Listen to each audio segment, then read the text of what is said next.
My sister slapped me in front of 200 people at her wedding because I wouldn't give her my penthouse. Turns out, a judge was watching.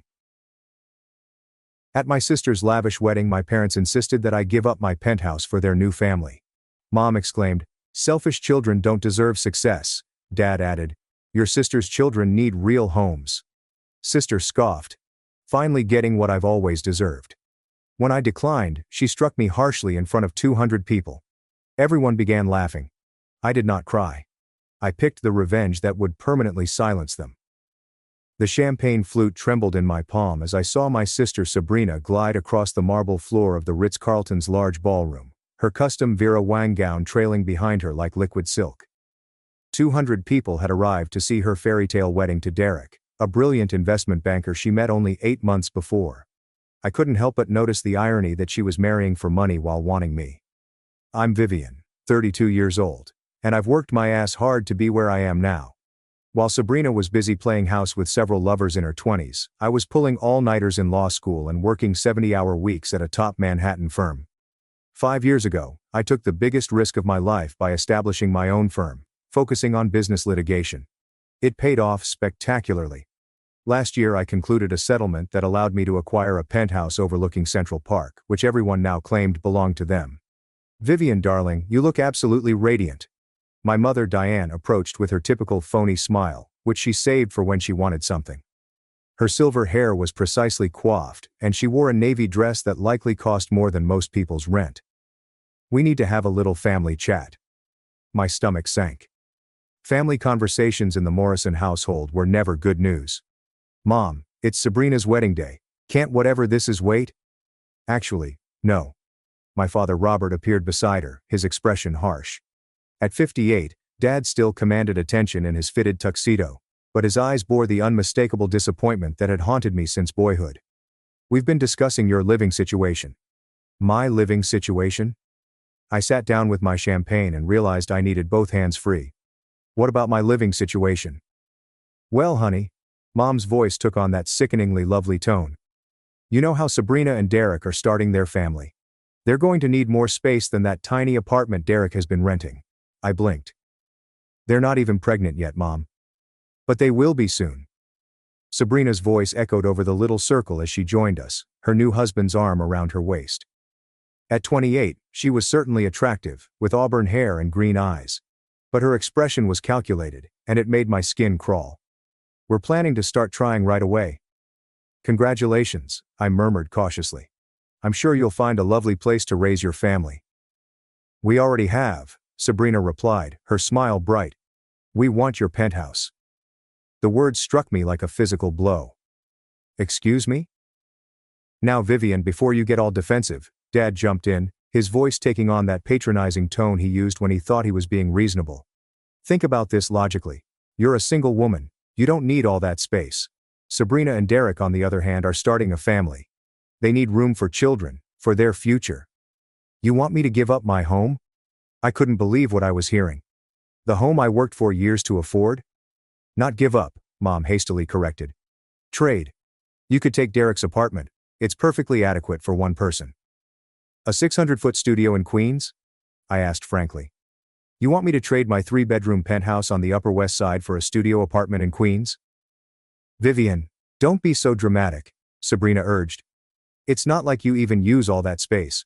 What do you need 3 bedrooms for? You don't even have a boyfriend." The comment stung, just as she had intended. Sabrina had always been the ideal child, the one who could do no wrong in our parents' eyes. They hailed her bold for dropping out of college to find herself. They referred to her career and relationship changes as exploring her options. When I graduated summa cum laude from law school, they were concerned that I had worked too hard. "I need those bedrooms because it's my home," I responded, my voice rising slightly. "I earned it, I paid for it, and I'm not giving it up." "Vivian Elizabeth Morrison," Mom's voice became harsh. "That is incredibly selfish. Family comes first. Always." "Family?" I laughed cruelly. "Have any of you ever treated me like family? When I needed help preparing for the bar test, you said I was being antisocial. When I established my own business and struggled, you accused me of being careless. When I finally succeeded, you pretended it was an accident." "That's not true," Dad said. "However, His voice lacked conviction. Isn't it? When was the last time any of you inquired about my life, career, and happiness? But as soon as I have anything you desire, I'm back with my family. Sabrina came forward, her face red with rage. You know what your problem is, Vivian? You've always been jealous of me. You can't stand that I'm getting married, that I'm going to have the family you'll never have. I'm not jealous of you, Sabrina. I'm disappointed in you. Disappointed? She laughed harshly. Are you disappointed in me? I'm the one getting married, and I'll be the one to give mom and dad grandkids. What have you done besides make money? I've built a life, I said gently. I've worked hard for everything I have. I've never asked any of you for anything. Well, now we're asking something of you, Dad stated firmly. Your sister needs that penthouse more than you do. It's time you did something for your family, instead of just yourself. Robert's right, Mom said, raising her voice. Selfish children don't deserve success. You've had everything handed to you, and now you won't even help your own sister. The accusation was so ludicrous that I nearly laughed. Handed to me? I worked 3 jobs to pay for law school. I lived on ramen noodles for 2 years while building my practice. I've never asked you for a dime. Your sister's kids need real homes, Dad said loudly across the ballroom, causing several nearby visitors to turn and stare. Not some cramped apartment. They deserve better.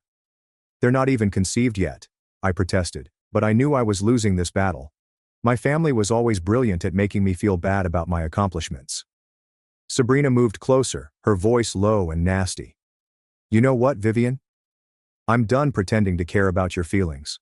I've always known I was the better daughter. I'm prettier. I'm more likable. I'm the one who makes mom and dad proud. And now I'm finally getting what I've always deserved. The words hung in the air between us, posing a challenge. Around us, wedding guests began to gather, sensing drama. Some were openly staring now, their discussions dying as they concentrated on our family argument. What do you always deserve? I said softly. And what exactly is that, Sabrina? Everything, she replied simply. The penthouse, the respect, the life you've been hoarding for yourself. I deserve it all, and I'm finally going to get it. Over my dead body. The slap came so fast that I didn't see it coming. Sabrina's fingers hit my cheek with a piercing snap that rang across the ballroom. For a brief while, the sound appeared to stop. 200 guests fell silent, their discussion breaking in mid-sentence as they turned to watch the sight unfold in front of them. Then the laughter began. It started with a few scattered giggles from Sabrina's friends, who had always looked down on me for being too serious and focused on work. But it spread like wildfire among the audience. Guests who did not know me were laughing, pointing, and muttering behind their hands. Did you see that? She actually slapped her. About time someone put Vivian in her place. I always knew she was stuck up. My cheek burned, but I did not cry. I would not offer them satisfaction. Instead, I stood there, feeling the pressure of 200 pairs of eyes on me, listening to their laughing, whispered comments, and judgment. Sabrina smiled triumphantly. Maybe now you'll start acting like a real sister. Mom and Dad stood behind her, not apologizing for their daughter's actions nor protecting me. They merely watched, waiting to see if I'd ultimately give in to their demands. That's when I realized something significant. This wasn't only about the penthouse. This was about them keeping me in my place, reminding me that no matter how successful I was, or how hard I worked, I would always be the disappointment, the one who didn't count. But they had made one critical error. They had humiliated me in front of 200 witnesses, including some prominent figures from New York's legal and commercial circles. People who knew me, respected me, and witnessed what I was capable of. I reached into my bag and took out my phone, my hands remarkably still despite the wrath running through my veins. Without speaking, I began typing. Vivian, what are you doing? Mom inquired uneasily. I ignored her and continued to type. People around us began to laugh less as they noticed I wasn't behaving as expected. I wasn't crying or running away in humiliation. I was doing something else totally. Vivian, put that away, Dad said. You're embarrassing yourself. No, I said quietly, kept typing. I'm not the one who should be embarrassed. Sabrina attempted to grab my phone, but I moved aside and clicked send just as her fingertips touched the screen. What did you do? She hissed. I looked up at her, my parents, and the multitude of guests who were still watching us with unmistakable interest. I chose the revenge that would silence you forever. Their confused expressions were nearly hilarious. They clearly expected me to either give in to their demands or burst out crying. They did not expect me to fight back. My phone buzzed with an answer, followed by another, and then several more in fast succession. Vivian, what did you send? Mom's voice became shrill, panic setting in. I gave the first genuine smile I'd felt all evening. I sent a message to my group chat. You know, the one with all my lawyer friends, the journalists I've worked with, the business contacts I've made over the years, the people who actually matter in this city. Sabrina's face turned white. What kind of message? Just a little update about tonight's events. How my family demanded I give up my penthouse to my sister and her new husband. How my mother screamed that selfish children don't deserve success. How my father said my sister's hypothetical children needed real homes more than I do.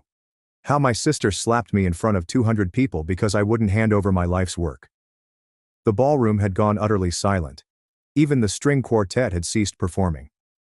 I also mentioned how everyone laughed when I was assaulted. I said, my voice clearly audible over the hush. How amusing they found it that a successful woman was being put in her place by her family. Vivian, you need to delete that right now, Dad warned, his voice dangerously low. I shrugged. Delete what? The truth? Too late anyway. It's already been shared. You know how social media works, Dad. Once something's out there, it's out there forever. My phone was now continuously vibrating with messages of sympathy, fury on my behalf, and pleas for additional information. The story was spreading faster than I had expected. You vindictive, Sabrina screamed, her voice wavering slightly. No, Sabrina. I'm just done being your doormat. Derek, who had been mute during the argument, eventually spoke up. Vivian, maybe we can work something out. We didn't mean for things to go this far. I stared at him with pity. You married into the wrong family, Derek. You have no idea what you've gotten yourself into. What do you mean? He inquired, his tone betraying genuine confusion. I mean your new wife and in-laws just made some very powerful enemies. Do you know who Judge Margaret Chen is? She was here tonight. She saw everything. She's already texted me, expressing her disgust at your wife's behavior. Sabrina's face changed from white to green. Judge Chen was one of New York's most recognized judges, known for having no tolerance for entitled conduct. And David Rodriguez from the Times? He's been following me around all evening, trying to get an interview about my latest case. He saw the whole thing. He's asking if I want to comment on how successful women are treated by their families. Vivian, stop, Mom urged. You're going to ruin Sabrina's wedding. Sabrina ruined her own wedding when she decided to assault me in front of 200 people. It was just a slap, Sabrina insisted. You're being dramatic. It was an assault, Sabrina. And it was witnessed by 200 people including several lawyers, a judge, and apparently a reporter. You want to know what I deserve? I deserve not to be physically attacked by my own family. My telephone rang. I looked at the screen and smiled. Oh, this is interesting. It's Amanda Walsh from Walsh & Associates. You know, the law firm that handles high-profile reputation management cases. She's offering her services pro bono. Sabrina's face became drained of blood. In New York society, reputation management was synonymous with controversy control. And if Amanda Walsh called, it meant the tale had already moved beyond my small circle. Vivian, please, Sabrina said, her voice barely above a whisper. I'm sorry. I didn't mean to hit you. I was just emotional. You're sorry? I chuckled, but it wasn't funny. You're sorry that there are consequences to your actions. You're sorry that you can't just take whatever you want from me without pushback. But you're not sorry for what you did. I am sorry, she insisted. I'll apologize publicly. I'll tell everyone it was a mistake. Too late for that. The damage is done. And it was. I could see it on the faces of the people surrounding us. The laughter had stopped completely, replaced by uneasy whispers and pointed stars. People who had previously considered my humiliation humorous now looked at Sabrina with disgust. The social media posts had already gone viral, and in New York's affluent circles, reputation meant everything. What do you want? Dad said calmly, defeat evident in his voice. I want you to leave me alone, I stated plainly. All of you. I want you to stop treating me like an ATM. Stop expecting me to sacrifice my happiness for Sabrina's convenience. And stop pretending that family means anything to you beyond what you can get from me. Vivian, we're still family, Mom murmured softly. No, we're not. Family doesn't demand you give up your home. Family doesn't scream at you in public. Family doesn't assault you at a wedding. Family supports each other, celebrates each other's successes, and treats each other with respect. You've never done any of those things for me. My phone vibrated again. This time, it was an SMS from my assistant. Vivian, TMZ is calling. They want to know if you are the lawyer who was assaulted at the Ritz-Carlton wedding. What do I tell them? I held the phone up so that everyone could read the message. TMZ is calling. This is about to become a very public story. Sabrina started crying, her flawless makeup spilling down her cheeks. Vivian, please. This is my wedding day. Don't ruin it. I'm not ruining anything, Sabrina. I'm just refusing to be your victim anymore. What can we do? Derek asked, desperate. How do we fix this? I looked at him, then at my parents, and last at my sister, who was sobbing in her wedding dress. You can't fix this, Derek. This is who they are. This is what they do. They take and take and take until there's nothing left. And when you finally say no, they attack you for it. The ballroom was beginning to empty now. Guests were making excuses and slipping away from what was obviously a family disaster. Sabrina's beautiful wedding was unraveling, and everyone wanted to isolate themselves from the chaos. The penthouse is mine, I said gently. I earned it. I paid for it, and I'm keeping it. If you want to live somewhere nice, Sabrina, get a job. Work for it like I did. I can't believe you're doing this, she muttered. I can't believe it took me this long. When I turned to leave, Dad grabbed my arm. Vivian, wait, we can work this out. Family counseling, mediation, whatever you want. I looked down at his hand on my arm, then up to his face. Let go of me, Dad. He quickly released me, evidently aware of the consequences of physically restraining me in light of what had just occurred. There's nothing to work out, I informed them. You made your choice tonight. You chose Sabrina over me just like you always have. You chose her convenience over my hard work. You chose her demands over my boundaries. And when I said no, you chose to watch her assault me rather than defend me. We didn't know she was going to hit you, Mom insisted. But you didn't stop her. You didn't apologize. You didn't even check if I was okay. You just stood there and let it happen. I began heading toward the exit, my heels clicking across the marble floor. Behind me, I could hear Sabrina's weeping, Mom's frantic murmurs, and Dad's angry mumbling. But I did not glance back. At the door, I turned around one more time. The once grand ballroom now resembled the site of a calamity. Wedding attendees were separated into tiny groups, whispering and pointing. The bride cried in her destroyed makeup. The groom appeared stunned, and my parents were attempting to contain the damage that was already spiraling out of hand. You know what the funny thing is, I exclaimed, my voice echoing around the virtually empty room. I would have helped you if you'd asked nicely, if you'd come to me with respect, if you treated me like family instead of like a bank account. I would have helped you find a nice place to live. I might have even helped with the down payment. The hush that ensued was deafening. But you didn't ask for help. You demanded my home. You screamed at me, insulted me, and then physically attacked me when I said no. So now, you get nothing. I walked out of the Ritz-Carlton with my head held high, leaving behind the devastation of my sister's wedding and my family's reputation. The elevator trip down seemed interminable. As the doors closed behind me, I could still hear the turmoil in the ballroom. Muffled voices, crying, and chairs scraping against marble as the remaining guests hurried to exit. My phone hadn't stopped vibrating since I wrote that message, and with each notification, I felt a combination of relief and dread. The lobby was thankfully quiet. The night manager, a distinguished gentleman in his 50s, approached me with concern on his face. Ms. Morrison, is everything all right? We heard there was some commotion upstairs. I paused, thinking that even the hotel workers knew about the incident. I'm fine, thank you. Just family drama. He nodded nicely, but I could see the interest in his eyes. By tomorrow, this story would have traveled across the hotel's staff gossip network and other luxury places across the city. In New York's aristocratic circles, scandals spread like wildfire. Outside, the crisp October air hit my face like a slap, odd given that I had already been slapped once tonight.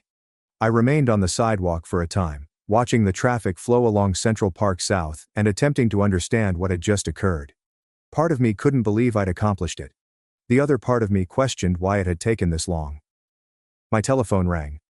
Riley, my dearest friend, was a prosecutor I met during my first year at the company. Vivian, What the hell is going on? I just saw your group message, and now there are photos all over Instagram. Did Sabrina really hit you? She did.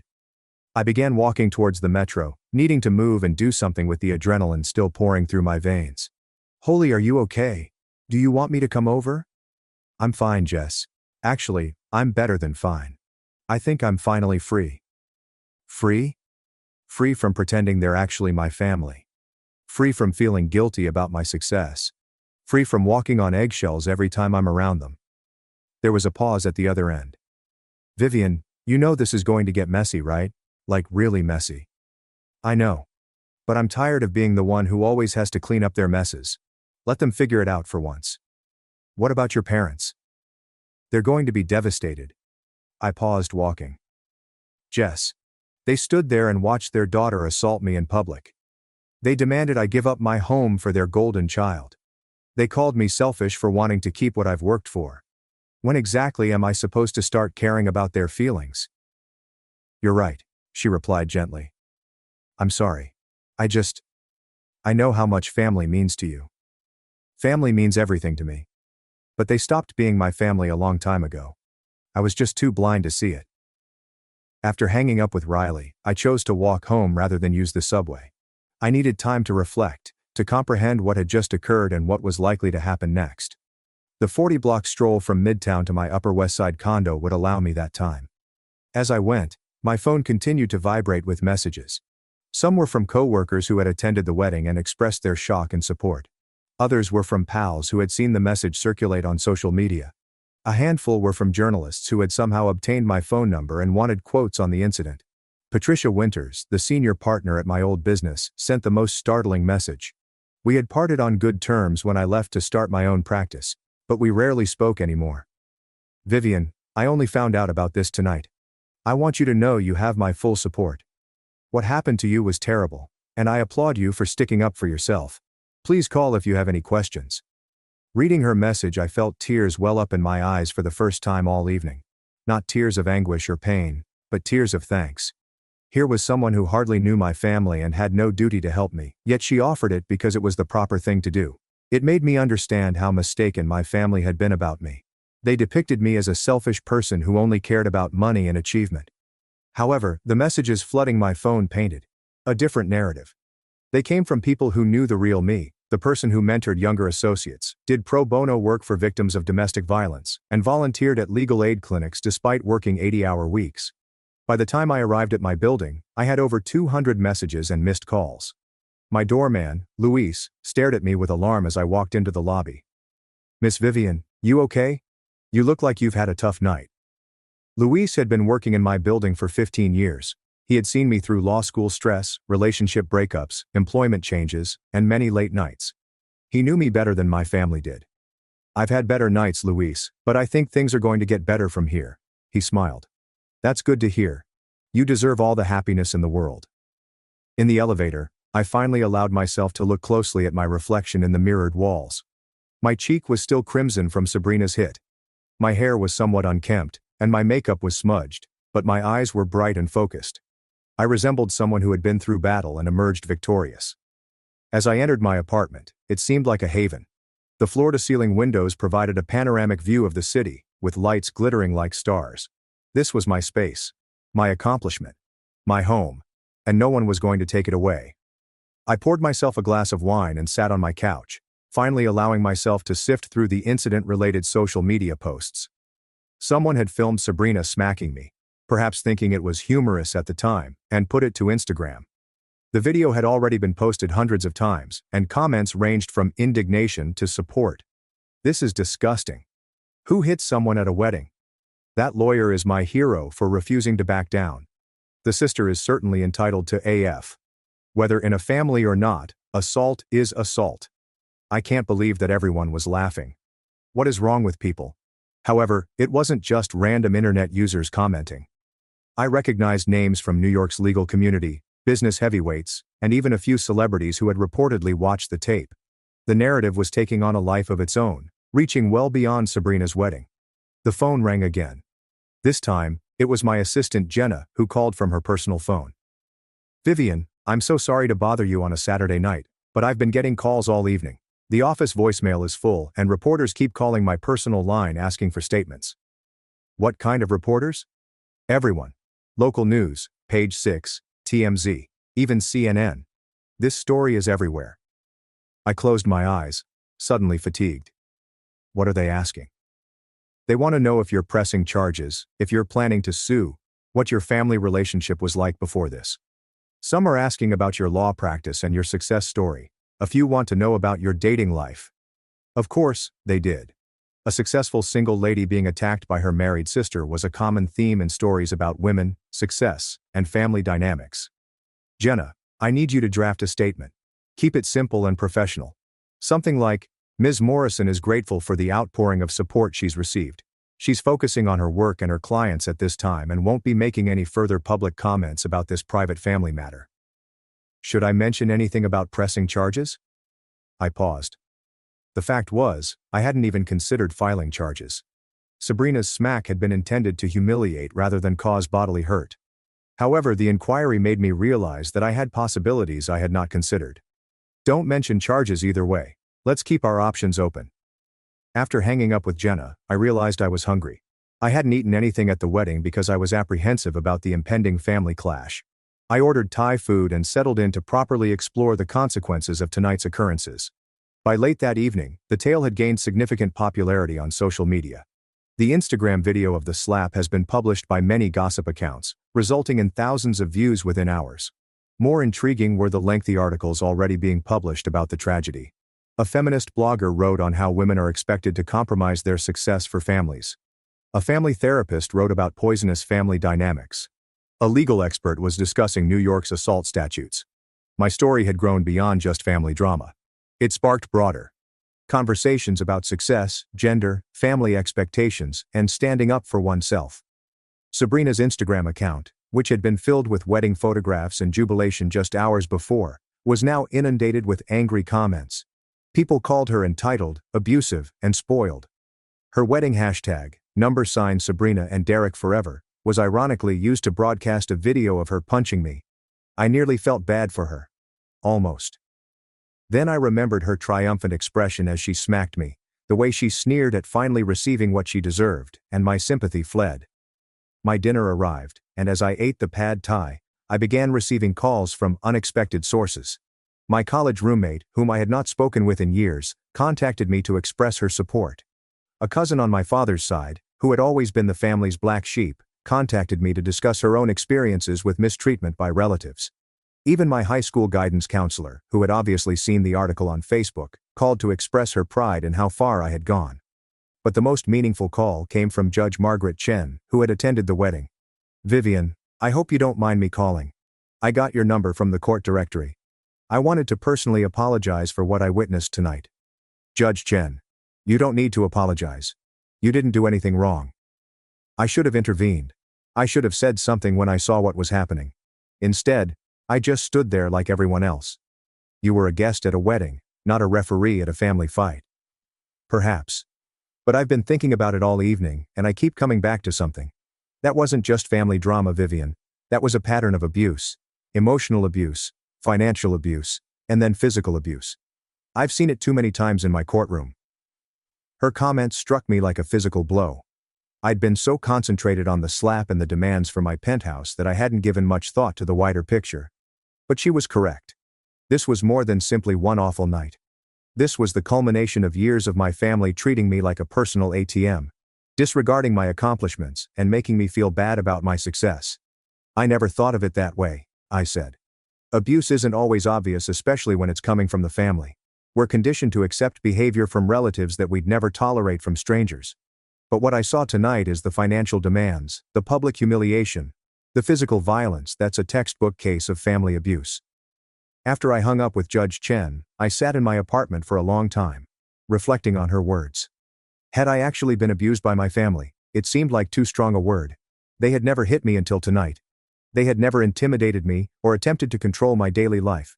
However, they had consistently attacked my accomplishments, made me feel guilty about my success, and asked me to sacrifice my happiness for Sabrina's convenience.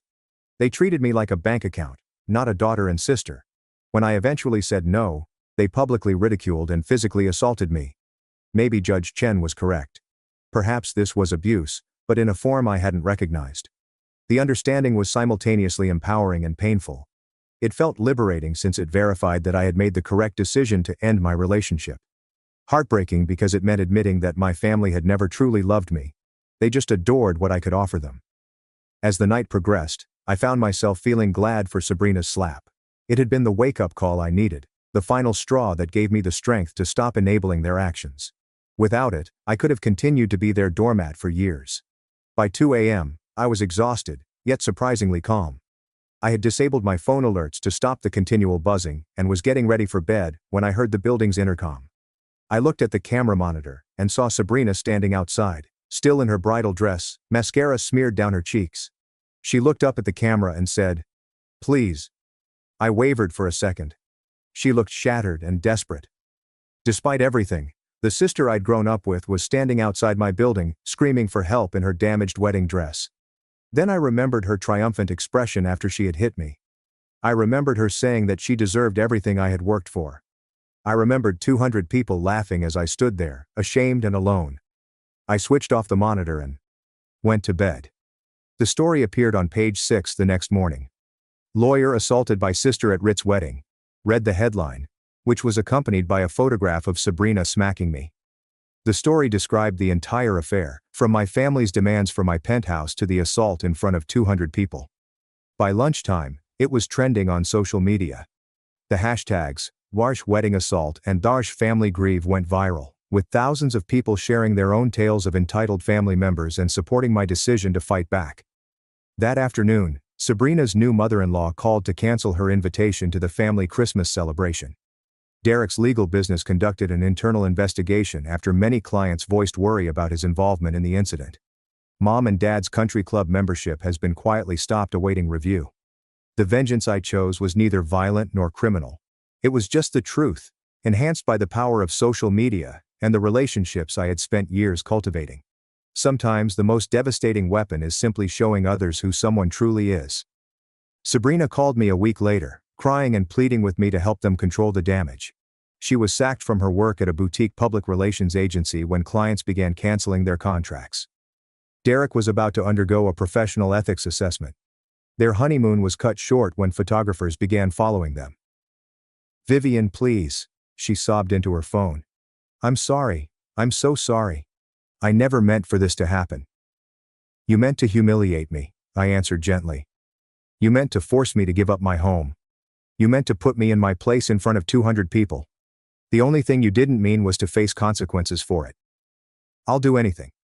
I'll apologize publicly. I'll tell everyone I was wrong. Sabrina, stop." I was sitting in my penthouse, admiring the view of Central Park that I had fought so hard for. "You can't apologize your way out of this. You can't take back what you did, and you can't force me to forgive you just because you're finally facing consequences." "But we're family," she muttered. "Family doesn't assault each other, Sabrina. Family doesn't demand sacrifices they're not willing to make themselves. Family doesn't laugh when one of their own is humiliated. I know I messed up, but please help me fix this. I can't fix this for you. This is something you have to live with." She hung up, crying. And I never heard from her again. 6 months later, Sabrina and Derek got divorced. The stress of the incident, along with the financial strain of both losing their jobs, had ended their marriage before it had begun. Sabrina returned to live with our parents, who were experiencing their own social exile. Dad's business struggled as customers distanced themselves from the family, which had become associated with entitlement and selfishness. Meanwhile, my practice flourished. The attention, while initially unsettling, eventually worked in my favor. I became known as the lawyer who refused to be intimidated and stuck up for herself, even if it meant standing alone. New clients contacted me particularly because they had heard about my refusal to back down. I never got my family back. But then I realized I hadn't truly had them to begin with. I had a group of people who regarded me as a resource to be used rather than a person to be appreciated. Naturally, I retained ownership of the penthouse. I eventually turned one of the extra bedrooms into a home office and the other into a guest room for my closest friends. The space Sabrina had stated I didn't need was filled by the relationships I formed with people who respected me for who I was, rather than what I could provide them.